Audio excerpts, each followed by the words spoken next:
अस्सलाम वालेकुम my YouTube family, welcome back again to my channel. I hope आप सब ठीक होंगे। मैं भी बिल्कुल ठीक हूँ अल्हम्दुलिल्लाह। तो आज मैं हाज़िर हूँ आपके साथ एक नए ब्लॉग में, और आज का ब्लॉग रमज़ानुल मुबारक से तकरीबन 4 से 5 दिन पहले का है। असल में मैं अपने हस्बैंड से कह रही थी कि रमज़ान स्टार्ट होने से पहले पहले आप मुझे शॉपिंग मॉल ले जाएं, ताकि मैं अपनी और आयज़ा के लिए जो ईद की शॉपिंग करनी है वो पहले ही कर लूँ, क्योंकि मैं मार्केट बिल्कुल भी नहीं गई थी। तो मेरा इरादा था कि मैं गीगा मॉल या सेंटोरस जाकर जो है वो शॉपिंग कर लूँगी, क्योंकि रमज़ानुल मुबारक में कुछ ऐसी रूटीन सेट हुई होती है कि आप चाहकर भी जो है वो बाज़ार के काम नहीं कर सकते, और साथ इतनी हिम्मत भी नहीं होती कि रोज़े के दौरान आप बाज़ार में चक्कर लगा सकें। तो यहाँ पे मैं अपने हस्बैंड के साथ जो है गीगा मॉल आ गई थी, और एंटर होते साथ ही सबसे पहले हमें बोनेंजा का ये परफ्यूम्स का स्टॉल नज़र आ गया, और इन तमाम परफ्यूम्स के ऊपर 50% और 60% ऑफ लगा हुआ था। और बोनेंजा के जो परफ्यूम्स हैं वो काफ़ी अच्छे हैं, इनकी स्मेल काफ़ी लॉन्ग लास्टिंग है और काफ़ी अच्छे लगते हैं। इनमें काफ़ी सारे परफ्यूम जो हैं लेडीज़ भी और जेंट्स भी, मैं और मेरे हस्बैंड यूज़ कर रहे हैं। इनमें जेंट्स परफ्यूम में वांटेड, बियॉन्ड, चैलेंज, ये बहुत ज़बरदस्त परफ्यूम्स हैं। इसके अलावा लेडीज़ परफ्यूम में रिमेंबर मी, इरिसिस्टिबल, इसके अलावा मेमोरीज़ जो है वो तो बहुत ही मेरा मोस्ट फेवरेट परफ्यूम है। खैर, हमने परफ्यूम तो कोई भी नहीं लिया था, क्योंकि अभी हमारे पास परफ्यूम्स थे। तो जो चीज़ हम लेने आए थे, हमारा मेन फोकस यही था कि हम वहाँ पे ही फोकस करें। लेकिन क्या है ना कि जब आप मॉल जाते हैं तो वहाँ पे आपको इतनी ज़्यादा वैरायटी नज़र आती है चीज़ों की, कि आप ना चाहते हुए भी बहुत सारी ऐसी शॉपिंग कर लेते हैं जो आपने नहीं सोची होती है। खैर, कपड़ों के साथ साथ हमारा एक और जो प्लान था कि हम आयज़ा के लिए शूज़ भी बाय करेंगे। तो इसके लिए हम जो नीचे कारपोर के पास शॉप्स हैं, इन पे भी विज़िट कर रहे थे कि जहाँ से हमें शूज़ अच्छे लगेंगे वहाँ से हम बाय कर लेंगे, क्योंकि आयज़ा अपने स्कूल भी इस तरीके से ही शूज़ पहन के जाती है। आयज़ा के स्कूल में ना स्कूल शूज़ अलाउ हैं, और ना ही इनका कोई यूनिफॉर्म है। तो बच्चे जो है वो इसी तरीके से कंफर्टेबल शूज़ जो उनका दिल करता है वो पहन के स्कूल जाते हैं। तो आयज़ा के जो शूज़ थे वो हमने ज़रूर लेने थे। और आयज़ा जो है मेरे साथ मॉल्स वगैरह में तो फिर लेती है, लेकिन जब मैं वैसे सदर वगैरह का चक्कर लगाऊं तो आयज़ा बहुत ज़्यादा जो है मुझे तंग करती है। तो मेरी कोशिश यही होती है कि ग्रोइंग एज है, साथ शूज़ जो हैं वो बच्चों के हमेशा पहना के ही लेने चाहिए। और जब आयज़ा छोटी थी तो मैं तब ऐसा करती थी कि आयज़ा के जो शूज़ हैं ना, मैं ख़ुद ही ले जाया करती थी। तो हमेशा ऐसा होता था कि मुझे वो वापस से चेंज करवाने पड़ते थे, साइज़ वगैरह में इशू आ जाता था, क्योंकि आयज़ा का पाँव थोड़ा सा जो है वो चौड़ा है आगे से। तो शूज़ को जो है ना बड़ा ज़्यादा मुझे मसला होता था। तो फिर मैंने यही सोचा कि आयज़ा जब साथ हुआ करेगी तभी मैं इसके शूज़ लिया करूँगी, तो पहना के जिसमें बच्चा कंफर्टेबल हो, तो फिर ही मैं इसके सैंडल्स और शूज़ वगैरह जो है वो बाय करती हूँ। तो यहाँ पे सबसे पहले हम एंड्योर पे आ गए थे, और इनके पास काफ़ी ज़्यादा वैरायटी थी, न्यू अराइवल्स काफ़ी ज़्यादा थे और काफ़ी अच्छे डिज़ाइंस थे, कलर्स भी बहुत प्यारे प्यारे थे। लेकिन आयज़ा ने मुझे साफ़ मना किया था कि मामा मुझे ग्रे और ब्लैक कलर जो शूज़ हैं वो नहीं लेने, मुझे वाइट में लेने हैं या पिंक में लेने हैं। हालांकि मेरा मूड था कि थोड़े डार्क कलर्स हों, क्योंकि बच्चे रफ़ यूज़ करते हैं, डेली बेसिस पे पहनते हैं।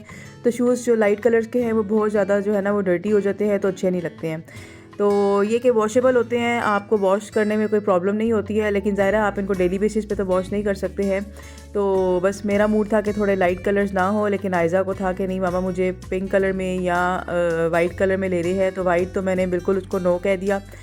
तो बस वो पिंक कलर में ही जो है वो पसंद कर रही थी और पहन के देख रही थी कि जिसमें वो कंफर्टेबल होगी वही वो शूज़ लेंगे। खैर, आयज़ा अपने बाबा के साथ शूज़ पहन के देख रही थी, और मैं यहाँ पे ज़रा राउंड लगा रही थी, क्योंकि मैं स्लीपर्स भी देख रही थी, लेकिन ये थोड़े से मुझे हार्ड लग रहे थे। वैसे तो बहुत अच्छे डिज़ाइन थे, कलर्स भी, लेकिन मैं थोड़ा सा सॉफ्ट जूता जो पहनना है वो पसंद करती हूँ। तो बस यहाँ से तो एंड्योर से तो हमने कुछ भी नहीं लिया था, और उसके बाद हम आ गए थे बाटा पे, क्योंकि मेरा और मेरे हस्बैंड का यही होता है कि एक जगह के बजाय आपके पास अगर ज़्यादा वैरायटी है विज़िट करने की, तो आप वहाँ पे सब जगह पे अच्छे तरीके से विज़िट कर लें। उसके बाद फिर जो आपको चीज़ पसंद हो आप वहाँ से वो ले लें। मतलब चीज़ तो आप वही बाय करते हैं जो आपने पहली नज़र में पसंद कर ली होती है, लेकिन फिर भी अपनी तसल्ली के लिए आप तमाम शॉप्स को विज़िट करते हैं। खैर, हमने भी एक शॉप पे आई थिंक मिली से ही हमने शूज़ जो है वो पसंद कर लिए थे। आयज़ा उन शूज़ में कंफर्टेबल भी थी और उसको पहने हुए बहुत प्यारे लग रहे थे, और मैंने साइज़ थोड़ा सा बड़ा लिया था, क्योंकि अब आगे जो है वो समर वेकेशन स्टार्ट हो जानी है, और बच्चे तब तो ज़ाहिर है 3 मंथ्स के लिए शूज़ इतने रेगुलर नहीं पहनते हैं, ऑन ऑफ ही पहनते हैं। तो मेरा मूड था थोड़े से बड़े साइज़ में हो, क्योंकि वेकेशंस के बाद भी आयज़ा जब ये पहनेगी तो फिर आप इतनी ज़्यादा अच्छी चीज़ लेते हैं, एक्सपेंसिव चीज़ लेते हैं, तो वो कम से कम 1 से 2 साल तो चलनी चाहिए। वैसे मैं पर्सनली बच्चों की ग्रोइंग एज में इतनी ज़्यादा एक्सपेंसिव शॉपिंग के हक़ में बिल्कुल भी नहीं हूँ, चाहे वो शूज़ हों, चाहे वो कपड़े हों। मुझे होता है एक लिमिटेड बजट में जो है वो बच्चों की शॉपिंग होनी चाहिए, क्योंकि बच्चे जो है वो जल्दी ग्रो करते हैं। ज़्यादा से ज़्यादा वो 6 मंथ्स एक चीज़ यूज़ करते हैं, उसके बाद वो चीज़ें उनको छोटी हो जाती हैं। खैर यहाँ पे हमने शॉपिंग कर ली थी शूज़ की, और उसके बाद हम विज़िट कर रहे थे इस फ्रेंड्स होम में। ये इलेक्ट्रॉनिक की शॉप है और इनकी काफ़ी सारी ब्रांचेस हैं। आई थिंक मरी रोड पे भी है, बहरिया में भी है, और इनकी चीज़ें जो हैं वो काफ़ी अच्छी होती हैं। और मेरा मूड था, यहाँ पे मैं देख रही थी कुछ एयर फ्रायर्स, तो साथ साथ में इन ब्लेंडर्स और चॉपर से भी नज़र में आ रही थी। और एयर फ्रायर्स का जो एक्सपीरियंस है मुझे तो बिल्कुल भी नहीं है। वैसे मेरा बहुत ज़्यादा मूड है कि मैं एयर फ्रायर लूँगी इंशाल्लाह, लेकिन अभी तक मुझे कुछ समझ नहीं आ रही कि किस कंपनी का मुझे लेना चाहिए और किस तरह से लेना चाहिए, कितने साइज़ में लेना चाहिए। तो यहाँ पे इनके पास फ़िलिप्स और टिफ़ाल के जो है वो एयर फ्रायर्स पड़े हुए थे, और एक दो आर्टिकल कैनवुड के भी थे, लेकिन मुझे इनकी स्क्वायर शेप जो है वो, इनकी जो बास्केट है उसकी, वो बहुत ज़्यादा अच्छी लग रही थी, और राउंड शेप जो है वो बहुत ज़्यादा स्मॉल लग रही थी। हालांकि इनकी जो लीटर्स की कैपेसिटी है वो तकरीबन तमाम एयर फ्रायर्स की सेम ही थी, 4 लीटर्स, 4.1 लीटर्स, 4.2 लीटर्स। और लेकिन जो टिफ़ाल की आउटर लुक थी वो बिल्कुल भी मुझे अट्रैक्ट नहीं कर रही थी, मुझे बिल्कुल भी नहीं अच्छी लग रही थी। फ़िलिप्स की फिर भी ओके थी, लेकिन बस यहाँ पे आज तो मैंने तमाम इनसे इन्फॉर्मेशन ली, प्राइस रेंज भी देखी, क्योंकि मैंने पहले तो एयर फ्रायर्स का विज़िट नहीं किया किसी भी शॉप में, इसलिए मुझे प्राइस का आइडिया नहीं था। तो इनकी प्राइस रेंज भी जो है वो काफ़ी ज़्यादा हाई है, लेकिन इसीलिए मैं चाह रही थी कि ऐसा एयर फ्रायर हो जो जिसका एक्सपीरियंस और जिसके रिव्यूज़ बहुत ज़्यादा अच्छे हों। तो अगर आप लोग भी एयर फ्रायर यूज़ कर रहे हैं तो मुझे ज़रूर इनबॉक्स कीजिएगा कि आप लोग किस कंपनी का यूज़ कर रहे हैं और इसके कैसे रिव्यूज़ है। इसके साथ साथ यहाँ पे डिफरेंट कंपनीज़ की फूड फैक्ट्रीज़ भी पड़ी हुई थी, फूड प्रोसेसर्स पड़े हुए थे, ब्रॉन के थे, काफ़ी ज़्यादा इनके पास वैरायटी थी जो काफ़ी अच्छे हैं। मैं ख़ुद भी पर्सनली ब्रॉन का चॉपर और ये पूरा जो फूड प्रोसेसर है वो यूज़ करती हूँ, और काफ़ी अच्छा उसका जो रिज़ल्ट है। और इसके अलावा अगर आपको ये प्रॉपर फूड फैक्ट्री नहीं लेनी है तो खाली ब्लेंडर्स भी इनके पास अवेलेबल है डिफरेंट कंपनीज़ के, जिनकी प्राइस रेंज आप देख सकते हैं कि 10,000 से बिलो ही है। बस जल्दी से हमने यहाँ का विज़िट किया था, उसके बाद हम आ गए थे फर्स्ट फ्लोर पे, और सबसे पहले हमने विज़िट किया था लाइमलाइट की आउटलेट पे। और लाइमलाइट के पास बहुत ज़्यादा अच्छी वैरायटी आई हुई थी, ईद कलेक्शन बहुत ज़बरदस्त थी, और डिफरेंट तरह के फैब्रिक के ऊपर डिफरेंट तरह की एम्बेलिशमेंट के साथ जो है वो इन्होंने डिज़ाइनिंग की हुई थी, और काफ़ी ज़्यादा अच्छे लग रहे थे ड्रेसेस। ये फॉर्मल ड्रेसेस की कलेक्शन है, और ये 3 पीस स्टिच्ड आपको 10,000 की रेंज में मिल जाएगा, जो कि काफ़ी ज़्यादा रीज़नेबल है, क्योंकि वैसे आप मार्केट से जब फैब्रिक लेते हैं, स्टिच करवाते हैं, तो वो आपको बहुत ज़्यादा एक्सपेंसिव पड़ जाता है। तो जैसे ईद उल अज़हा के बाद, ईद उल फितर के बाद शादियों का सीज़न भी स्टार्ट हो जाता है, तो उसमें अगर आपको कोई शॉपिंग करनी है तो आप लाइमलाइट का विज़िट ज़रूर कीजिएगा, काफ़ी ज़्यादा अच्छी कलेक्शन इनके पास आई हुई है। इसके अलावा ईद कलेक्शन भी बहुत ज़्यादा अच्छी आई हुई थी, बहुत प्यारे प्यारे कलर्स थे, बहुत प्यारे प्यारे डिज़ाइंस थे, एम्ब्रॉयडरीज़ के साथ थे, चिकनकारी के साथ थे, तिल्ले के साथ थे, बहुत ही प्यारे लग रहे थे।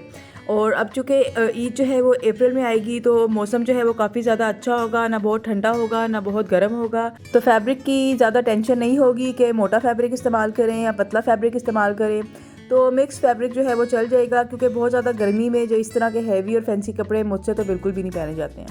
तो बस यहाँ पे मैं तमाम जो है कपड़ों का विज़िट कर रही थी, और बहुत प्यारे प्यारे थे 3 पीस इनके पास एम्ब्रॉयडरी के साथ थे। ये पिंक ड्रेस तो बहुत प्यारा लग रहा था, ये कॉटन के ऊपर एम्ब्रॉयडरी हुई हुई थी, और इसका दुपट्टा बहुत प्यारा था, लेकिन मेरे हस्बैंड को ये प्यारा बिल्कुल भी नहीं लग रहा था। असल में जब मैं अपने हस्बैंड के साथ जाती हूँ ना शॉपिंग पे, तो मेरी यही कोशिश होती है कि मैं जो भी चीज़ बाय करूँ अपनी हस्बैंड के पसंद से बाय करूँ। तो बस यहाँ पे जो चीज़ मुझे पसंद आ रही थी वो इनको पसंद नहीं आ रही थी, और ज़्यादा मैं अपने लिए नहीं देख रही थी, ज़्यादा मैं आयज़ा के लिए देख रही थी, क्योंकि अपना मुझे इतनी टेंशन नहीं थी। मैं बस जो है वो काफ़ी सारे जो कपड़े हैं वो पहले के भी पड़े हुए हैं, और मुझे यही था कि आयज़ा की शॉपिंग जो है वो आज मैं लाजमी कर लूँ अपनी, चले मैं किसी भी टाइम पे दोबारा रमज़ान में अगर चक्कर लग गया बाज़ार का तो तब कर लूँगी। तो बस यहाँ पे ये वाला ड्रेस भी देखे कितना प्यारा था, और ये देखे 3 पीस ड्रेसेस हैं विद एम्ब्रॉयडरी और स्टिच्ड फैब्रिक आपको मिल जाते हैं ड्रेसेस, जो कि 7 to 8,000 की रेंज में हो, तो क्या बुरा है, क्योंकि वैसे जब आप फैब्रिक लेके स्टिच वगैरह करवाते हैं तो वो आपको प्राइस में काफ़ी ज़्यादा हाई पड़ता है, और इस तरीके से डिज़ाइनिंग भी नहीं की जाती है। तो ये चिकनकारी के साथ जो है एम्ब्रॉयडरी हुई हुई थी, ये भी बहुत प्यारा था, और इसकी प्राइस थी 6,299 रुपीज़ थी। 3 पीस ड्रेस था जो कि बहुत ज़्यादा मुनासिब कीमत में था। और बस इसी तरह मैं तमाम ड्रेसेस जो है वो विज़िट कर रही थी, और ये कुछ ब्लॉक प्रिंटिंग यानी पेस्टिंग के साथ ड्रेसेस थे, और ये खाली नहीं, ये 2 पीस ड्रेस था, और इसकी प्राइस जो है वो 4,899 रुपीज़ थी। और इसके साथ वाला ड्रेस जो है वो बहुत ज़्यादा प्यारा था, इसका कलर तो बहुत ही प्यारा लग रहा था, और ग्रीन तो वैसे भी मेरा ऑल टाइम फेवरेट कलर है। बस मेरी नज़र जो है वो हमेशा ग्रीन के ऊपर ही जाती है, और चाहे वो ग्रीन का कोई भी शेड हो, तो इत्तेफाक से मेरे कपड़े जो है वो ज़्यादातर ग्रीन शेड्स में ही बनते हैं। तो बस मेन फोकस जो था वो आज आयज़ा की शॉपिंग के ऊपर था कि आयज़ा की शॉपिंग कंप्लीट हो जाए। और एक्चुअली आयज़ा जो है वो है तो अभी छोटी, लेकिन उसको साइज़ जो है वो एक्स्ट्रा स्मॉल या स्मॉल साइज़ जो है वो आ जाता है डिफरेंट ब्रांड्स का। तो मेरी कोशिश यही होती है कि मैं उसके लिए जो है वो रेडीमेड देख लूँ, वरना जब आयज़ा छोटी थी तो आयज़ा रेडीमेड कपड़े बिल्कुल भी नहीं पहनती थी। आयज़ा के इवन जो फैंसी ड्रेसेस हैं, किसी शादी वगैरह के फॉर्मल ड्रेसेस, कैजुअल ड्रेसेस, तमाम ड्रेसेस जो है मैं ख़ुद फैब्रिक लेके स्टिच किया करती थी। क्योंकि आयज़ा को जो है ना, ये थोड़ी सी भी एम्ब्रॉयडरी हो, तिल्ला हो तो आयज़ा को बहुत ज़्यादा ये चुभते हैं। आयज़ा बहुत ज़्यादा सॉफ्ट कपड़ा पसंद करती है। थोड़ी सी भी एम्ब्रॉयडरी अंदर से नज़र आ रही हो, जैसे ये एम्ब्रॉयडरी हुई हुई थी, ये शर्ट बहुत ही प्यारी लग रही थी, लेकिन इसके अंदर जो एम्ब्रॉयडरी थी वो भी आयज़ा को चुभ रही थी। तो आयज़ा ने जो है वो इससे भी लेने से इनकार कर दिया था। तो मुझे जो है वो थोड़ा सा प्रॉब्लम भी होता है कभी कभी, क्योंकि चीज़ें बहुत प्यारी प्यारी होती हैं, लेकिन आयज़ा जो है वो मुझे साफ़ मना कर देती है। तो मैं ज़बरदस्ती नहीं उसको पहनाती हूँ, क्योंकि मुझे पता है कि अगर मैं ज़बरदस्ती करूँगी तो फिर उसने जो है ना सारा टाइम रो रो के मुझे ही तंग करना है। तो ऐसी चीज़ हो जिसमें आयज़ा ख़ुद भी खुशी से पहन ले और कंफर्टेबल फ़ील करे। तो बस यहाँ से मैंने कुछ आर्टिकल्स पसंद तो कर लिए थे, लेकिन अभी मैंने बाय नहीं किए थे, क्योंकि ये फ़र्स्ट आउटलेट थी और मेरा मूड था कि मैं बाकी ब्रांड्स को भी विज़िट कर लूँ। तो फिर मैं लास्ट में एक ही दफ़ा जो है वो चीज़ों को फ़ाइनल कर लूँगी।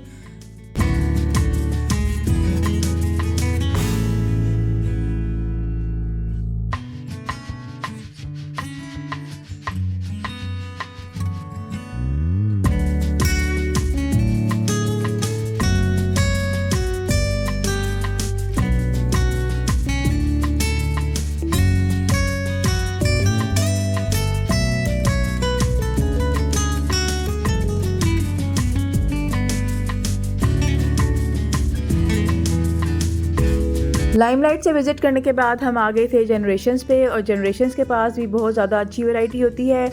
इनके पास जो डिज़ाइंस होते हैं वो बहुत यूनिक होते हैं और बहुत प्यारे लगते हैं। असल में क्या होता है कि यहाँ पे आपको तमाम साइज़ेस से मिल जाते हैं। इसके अलावा इनके पास जो एक ही प्रिंट है उसके अंदर ही इन्होंने बहुत ज़्यादा डिज़ाइनिंग की होती है।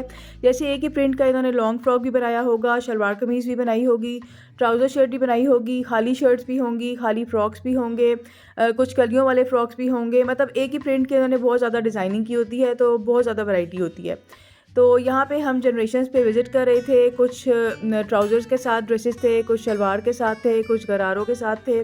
तो बहुत प्यारे प्यारे लग रहे थे। कुछ लॉन्ग फ्रॉक्स थे जो बहुत ही ज़्यादा ट्रेंडी और बहुत ही प्यारे लग रहे थे, और इनके पास सही समर कलेक्शन आई हुई थी।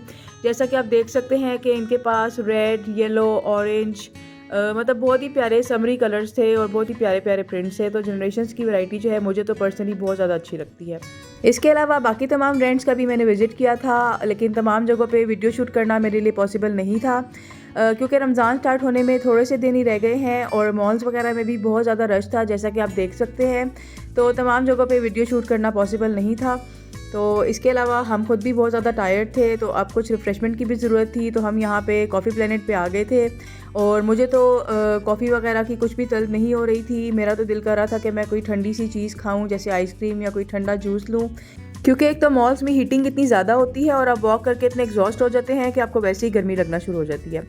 तो स्वेटर्स वगैरह तो बिल्कुल भी नहीं पहने जाते हैं। मैंने भी स्वेटर पहना हुआ था, जो कि मैंने बाद में उतार दिया था। और यहाँ से मैंने तो कोई चीज़ नहीं ली थी। मेरे हस्बैंड ने चाय ली थी और आयज़ा ने कॉफ़ी और ओरियो कपकेक लिया था, जो कि मैंने टेस्ट किया था, काफ़ी अच्छा था। क्योंकि मुझे था कि यहाँ से हम जल्दी से फ्री हो जाएं। अभी थोड़ी सी शॉपिंग मेरी बाकी थी, लेकिन काफ़ी ज़्यादा टाइम हो गया था। तकरीबन 7 to 8 आवर्स हमें हो गए थे मॉल में वॉक करते हुए, और आयज़ा की तो एंड में बिल्कुल हालत ख़राब हो गई थी। लिटरली उसने तो रोना शुरू कर दिया था कि मुझे वापस अब घर जाना है। मॉल की तमाम शॉपिंग हमारी कंप्लीट हो गई थी और हम घर आ गए थे।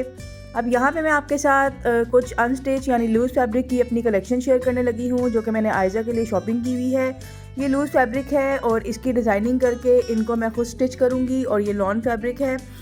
मेरी आदत है शुरू से, मैं आयज़ा को रमज़ान में जो जुम्मे आते हैं यानी जो फ्राइडेज़ आते हैं उनको हमेशा न्यू ड्रेस पहनाती हूँ।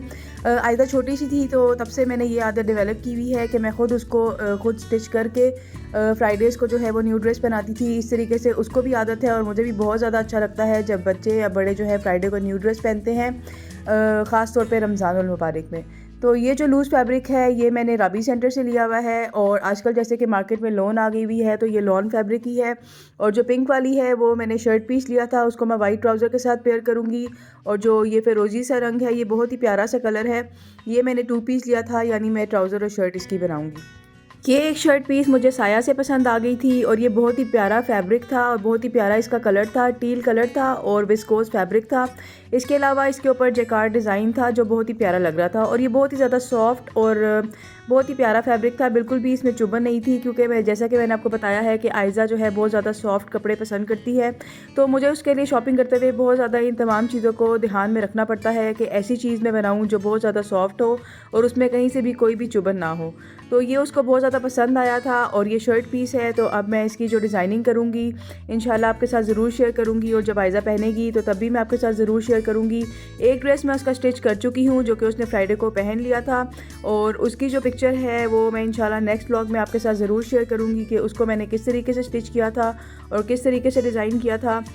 अच्छा, जब भी मुझे लूज़ फैब्रिक लेना होता है तो मैं राबी सेंटर को ही प्रेफरेंस देती हूँ क्योंकि एक तो राबी सेंटर में वैरायटी बहुत ज़्यादा होती है और इनके कपड़े का बर भी बहुत होता है और कपड़े की क्वालिटी भी बहुत ज़्यादा अच्छी होती है। तो वैरायटी की वजह से और अच्छे डिज़ाइन की वजह से मैं हमेशा राबी सेंटर से ही आयज़ा के जो लूज़ फैब्रिक्स हैं वो बाय करती हूँ। आयज़ा के साथ साथ यहाँ पे मैंने कुछ अपने भी कपड़े जो है वो लिए हुए थे और मेरा भी यही इरादा था कि इंशाल्लाह रमज़ानुल मुबारक के तमाम जो जुम्मे आएंगे, फ्राइडेज़ आएंगे, उनको मैं ये पहनूंगी। तो ये एक अरबी लीलन या लीलन ही कह लें, इसका एक 2 पीस ड्रेस है और इसको मैंने कोऑर्ड सेट बनाया है, यानी ये ट्राउज़र और शर्ट है और ये बहुत ही कंफर्टेबल सा फैब्रिक है और इसका डिज़ाइन और इसके जो कलर्स हैं वो मुझे बहुत ही ज़्यादा प्यारे लग रहे थे। तो मैंने इसके ऊपर हल्की सी ऑरेंज कलर की लेस लगा के इसको स्टिच किया है। इसके अलावा ये एक शर्ट पीस है जो कि खद्दर में है और ये खद्दर कोई मोटी और हार्ड खद्दर नहीं है, बहुत ही सॉफ्ट और नरम सी खद्दर है और इसके साथ मैंने ब्लैक ट्राउज़र जो है वो लिया था और ये भी मुझे बहुत ही ज़्यादा प्यारा लग रहा था और मेरा यही मूड था कि इसको मैं बिल्कुल सिंपल जो है वो स्टिच करूँगी क्योंकि ऑलरेडी इसके ऊपर बहुत ही खूबसूरत सा डिज़ाइन बना हुआ था, तो मुझे इसके ऊपर ज़्यादा डिज़ाइनिंग नहीं करनी है। बिल्कुल सिंपल सा मैं इसको स्टिच करके आपको दिखाऊँगी कि ये पहना हुआ कैसा लगता है। तो इसके साथ का जो ट्राउज़र है वो मैंने लाइमलाइट से ही लिया था और लाइमलाइट के ट्राउज़र जो है वो बहुत ही अच्छे रहते हैं, इनका कपड़ा बहुत अच्छा होता है और ये थोड़ा सा सैटन टाइप कपड़ा था, यानी इसके अंदर हल्की सी शाइन थी, तो ये भी मुझे बहुत ही प्यारा लग रहा था। इसके साथ ही एक ये शर्ट पीस है जो कि मैंने लाइमलाइट से लिया था और ये भी लॉन फैब्रिक है और ये 1 पीस शर्ट थी जो कि बहुत ही प्यारा सा सॉफ्ट सा ऑरेंज कलर में था और इसके ऊपर जो डिज़ाइन बना हुआ था वो दूर से बिल्कुल ऐसे ही लगता है जैसे कि एम्ब्रॉयडरी हुई हुई है और इसका कलर कॉम्बिनेशन भी बहुत ही प्यारा था और ये मुझे 1500 में मिली थी और ये बहुत ही प्यारा इसके ऊपर डिज़ाइन था। इनफैक्ट ये मैंने अपने हस्बैंड की पसंद से ली थी, उनको ये शर्ट बहुत ही अच्छी लग रही थी तो इसलिए मैंने ये ले ली थी और अगर आपको इसका कोड चाहिए तो वो आप इसकी स्क्रीनशॉट ले सकते हैं। और लाइमलाइट की जो फैब्रिक है वो बहुत ही अच्छा रहता है, ना इनके कलर्स ख़राब होते हैं ना इनका फैब्रिक ख़राब होता है और इनकी लॉन और इनका विंटर स्टफ़ जो क्वालिटी है वो बहुत ही अच्छी होती है। तो इसके स्लीव्स का डिज़ाइन भी बहुत ही प्यारा बना हुआ था और अभी मैंने इसकी कोई डिज़ाइनिंग नहीं की है क्योंकि लॉन के कपड़े जो हैं वो जितने सिंपल स्टिच किए जाएँ मुझे उस तरह से अच्छे लगते हैं जिनको आप डेली वेयर में ईजिली और कंफर्टेबली इनको पहन सकते हैं। और इसके साथ जो ट्राउज़र था वो मैंने बेज कलर में लिया था और वो भी मैंने लाइमलाइट से ही लिया था और वो कैमरिक फैब्रिक था क्योंकि लाइमलाइट का जो फैब्रिक है ना ट्राउज़र्स का वो काफ़ी मजबूत है, ऐसा नहीं होता कि बहुत जल्दी जो है वो फट जाए या कहीं से ख़राब हो जाए, तो इसका जो फैब्रिक है ना बहुत अच्छा रहता है। तो 1000 में आपको ये ट्राउज़र का अनस्टिच कपड़ा मिल जाता है, तो अगर आपको रेडीमेड चाहिए तो वो भी वहाँ पे अवेलेबल है, अनस्टिच चाहिए तो वो भी अवेलेबल है। तो लाइमलाइट का जो फैब्रिक है मुझे पर्सनली बहुत अच्छा लगता है। इसके साथ ही मैंने एक और शर्ट पीस लिया हुआ है जो कि मैरून कलर में है, वो भी लॉन फैब्रिक में है और वो भी मैंने लाइमलाइट से लिया हुआ है और ये बहुत ही प्यारा मैरून कलर है और इसके ऊपर ऐसे लाइंस में जो है वो डिज़ाइनिंग हुई भी है। आप चाहें तो इसका कॉर्ड सेट भी बना सकते हैं, लेकिन मुझे ये सिर्फ शर्ट पीस चाहिए था और ये मैंने खाली शर्ट पीस लिया है और ये भी मैंने अपने हस्बैंड की पसंद से लिया है। इसके साथ भी मैंने मैरून कलर में ही कैमरिक का ट्राउज़र जो है लाइमलाइट से मैच कर लिया था। असल में जब मैं शर्ट पीस लेती हूँ तो मेरी यही कोशिश होती है कि उसके साथ मैचिंग ट्राउज़र मैं वहीं से यानी लाइमलाइट से ही मैच कर लूँ, क्योंकि बाद में आपको इनके कलर जिस तरह से होते हैं कि बाहर से मैच करते हुए बहुत ज़्यादा प्रॉब्लम होती है और आपको एग्जैक्ट कलर जो है वो नहीं मिलते हैं। तो यहाँ पे मैंने जो अपने लिए ड्रेसेस लिए हुए हैं इंशाल्लाह जब मैं स्टिच करूँगी तो आपके साथ ज़रूर शेयर करूँगी, क्योंकि वैसे तो मैंने इनको बहुत ज़्यादा सिंपल स्टिच करना है।